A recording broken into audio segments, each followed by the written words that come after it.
जय माँ बगलामुखी, जय श्री महाकाल। गुरु माँ देवी ज्ञानेश्वरी जी के श्री चरणों में पुत्र का कोटि कोटि नमन। आज हम जानेंगे माता के बगलामुखी साधक कैसे करते हैं। माँ बगलामुखी का तांत्रिक प्रयोग जन कल्याण हेतु। अगर आपके जीवन में ज्ञात अज्ञात शत्रु है या आपके बाधाओं साप चारों तरफ से गिर चुके हैं तो सिद्ध साधक माँ का आह्वान करके तांत्रिक प्रयोगों का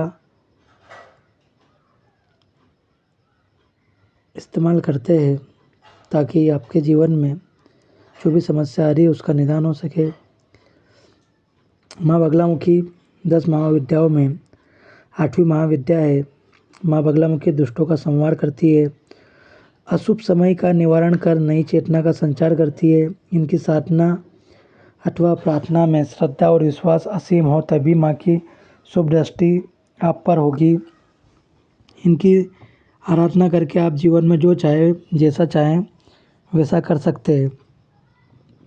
आजकल इनकी सर्वाधिक आराधना राजनेता लोग चुनाव जीतने और अपने शत्रुओं को परास्त करने में अनुष्ठान स्वरूप करवाते हैं। इनकी आराधना करने वाला शत्रु भी कभी परास्त नहीं हो सकता है, उसे मनमाना कष्ट पहुंचा सकता है। इनकी आराधना करते समय ब्रह्मचर्य आवश्यक है। गृहस्थ के लिए माता की आराधना का सरल उपाय बड़ा ही सुगम है। और आप यह भी ध्यान रखें कि माता बगलामुखी तंत्र की देवी है। इनके किसी भी प्रयोग को बिना गुरु सानिध्य में ना करें और विशेषकर किताबी ज्ञान के माध्यम से ना करें, ये आपके लिए नुकसानदायक हो सकता है। माता बगलामुखी की साधना करके आप शीघ्र फल प्राप्त कर सकते हैं। किसी भी देवी देवता का अनुष्ठान आरंभ करने बैठो तो सर्वप्रथम शुभ मुहूर्त, शुभ दिन, शुभ स्थान, स्वच्छ वस्त्र, नए पूजा पात्र, बिना किसी छल कपट के शांत चित्त भोले भाव से यथाशक्ति यथा सामग्री ब्रह्मचर्य के पालन की प्रतिज्ञा कर यह साधना आरंभ कर सकते हैं। याद रहे, अगर अति निर्धन हो तो केवल पीले पुष्प, पीले वस्त्र, हल्दी की 108 दाने की माला और दीप जलाकर माता की प्रतिमा, यंत्र आदि रखकर शुद्ध पीला आसन बिछाकर उस पर बैठकर माता की आराधना कर आशीर्वाद प्राप्त कर सकते हो। माता बगलामुखी की आराधना के लिए जब सामग्री आदि इकट्ठा करके शुद्ध आसन पर बैठें तो उत्तरमुख हो। 2 बातों का ध्यान रखें। पहला तो यह कि सिद्धासन या पद्मासन हो। जब करते समय पैरों के तलवों और गुहा स्थानों को न छुए। शरीर, गला और सिर सम स्थिति में होना चाहिए। इसके पश्चात गंगा जल से जल छिड़क कर स्वयं पर पवित्रीकरण मंत्र अपवित्र पवित्र व सर्वस्थाम गतो अपि यह स्मृत पुंडरीकाक्षम स बाह्य अभ्यंतर सूचि। इसके बाद इस मंत्र से दाहिने हाथ से आचमन करें। ओम केशवाय नमः, ओम नारायणाय नमः, ओम माधवाय नमः। अंत में ओम ह्रीम केशकाय नमः कहकर हाथ धो लेना चाहिए। इसके बाद बगला गायत्री मंत्र पढ़ते हुए 3 बार प्राणायाम करें, चोटी बांधे और तिलक लगाए। अब आप पूजा दीप प्रज्वलित करें, फिर हरिद्रा गणपति का ध्यान करें। याद रहे, ध्यान अथवा मंत्र संबंधित देवी देवता का संपर्क जैसे ही आपका मंत्र उच्चारण करते हैं उस देवी देवता के पास आपकी पूरा पुकार तुरंत पहुंचती है। इसीलिए मंत्र शुद्ध पढ़ना चाहिए। मंत्र का शुद्ध उच्चारण न होने पर कोई फल नहीं मिलेगा बल्कि नुकसान ही होगा। इसलिए उच्चारण पर विशेष ध्यान रखें। अब आप गणेश जी के बाद सभी देवी देवताओं, कुल, वास्तु, नवग्रह और इष्ट देवी देवताओं को प्रणाम कर आशीर्वाद लेते हुए कष्ट का निवारण कर शत्रुओं का संहार करने वाली बगला का विनियोग मंत्र दाहिने हाथ में जल लेकर ओम अस्य श्री बगलामुखी मंत्र से नारद ऋषि तिष्टुप चंद बगलामुखी देवता हिलिम बीजम स्वाहा शक्ति ममा विष्ट सिद्धे जपे विनियोग, जल नीचे गिरा दे। अब माता का ध्यान करें। याद रहे सारी पूजा में हल्दी और पीले अक्षत पीले पुष्प अनिवार्य रूप से होने चाहिए।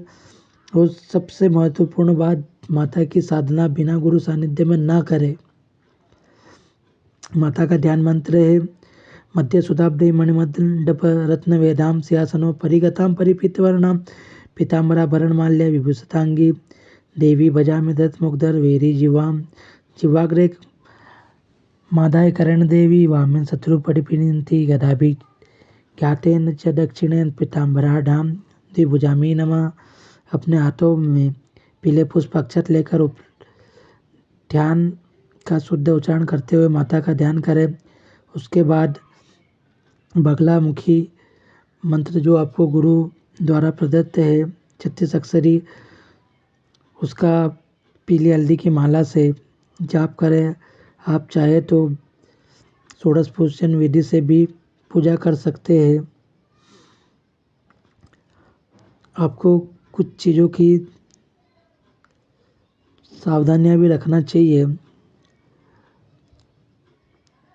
आपको ब्रह्मचर्य, शुद्ध और स्वच्छ आसन, गणेश नमस्कार और घी का ध्यान और शुद्ध मंत्र का और पीले वस्त्र पहनना, पीली हल्दी की माला से जाप करना है।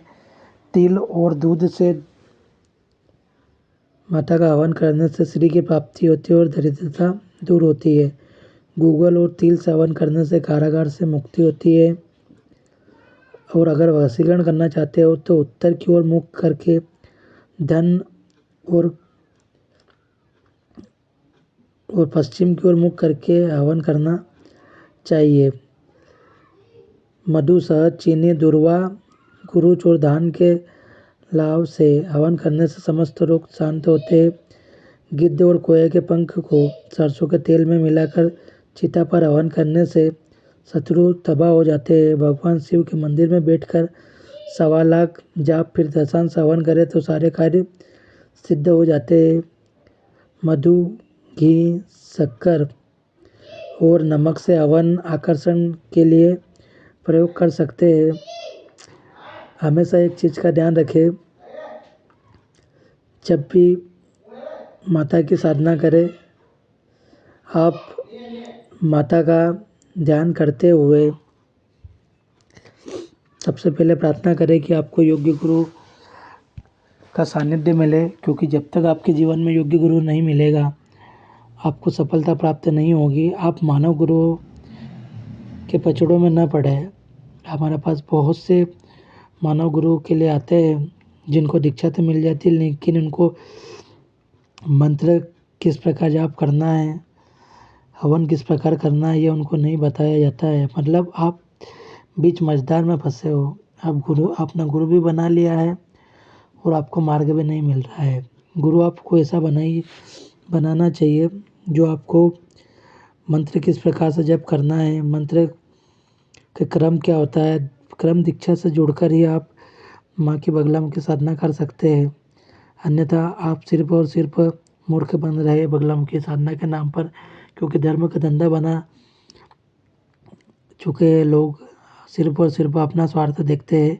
ये पूर्णतः गलत है।